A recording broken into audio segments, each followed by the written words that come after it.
कृपया वीडियो में नए तो वीडियो को लाइक एंड सब्सक्राइब करें। धृतराष्ट्र, पांडु और विदुर के लालन पालन का भार भीष्म के ऊपर था। तीनों पुत्र बड़े होने पर विद्या अध्ययन के लिए भेजे गए। धृतराष्ट्र बल विद्या में, पांडु धनुर्विद्या में तथा विदुर धर्म और नीति में निपुण हुए। युवा होने पर धृतराष्ट्र अंधे होने के कारण राज्य के उत्तराधिकारी न बन सके। विदुर दासी पुत्र थे, इसलिए पांडु को ही हस्तिनापुर का राजा घोषित किया गया।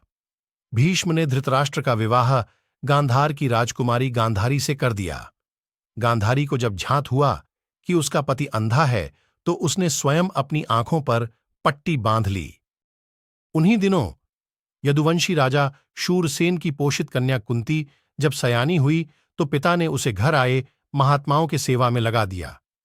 पिता के अतिथिगृह में जितने भी साधु महात्मा, अर्षि मुनि आदि आते, कुंती उनकी सेवा मन लगाकर किया करती थीं। एक बार दुर्वासा अर्षि आए। कुंती ने उनकी भी मन लगाकर सेवा की। कुंती की सेवा से प्रसन्न होकर दुर्वासा अर्षि ने कहा, पुत्री, मैं तुम्हारी सेवा से अत्यंत प्रसन्न हुआ, अतः तुझे एक ऐसा मंत्र देता हूं जिसके प्रयोग से तू जिस देवता का स्मरण करेगी वह तत्काल तेरे समक्ष प्रकट होकर तेरी मनोकामना पूर्ण करेगा। इस प्रकार दुर्वासा अर्षि कुंती को मंत्र प्रदान करके चले गए। एक दिन कुंती ने उस मंत्र की सत्यता की जांच करने के लिए एकांत स्थान पर बैठकर उस मंत्र का जाप कर सूर्यदेव का स्मरण किया। उसी क्षण सूर्यदेव वहां प्रकट होकर बोले, देवी, मुझे बताओ कि तुम मुझसे किस वस्तु की अभिलाषा करती हो। मैं तुम्हारी अभिलाषा अवश्य पूर्ण करूंगा।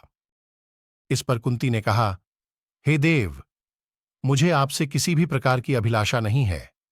मैंने तो केवल मंत्र की सत्यता परखने के लिए ही उसका जाप किया है।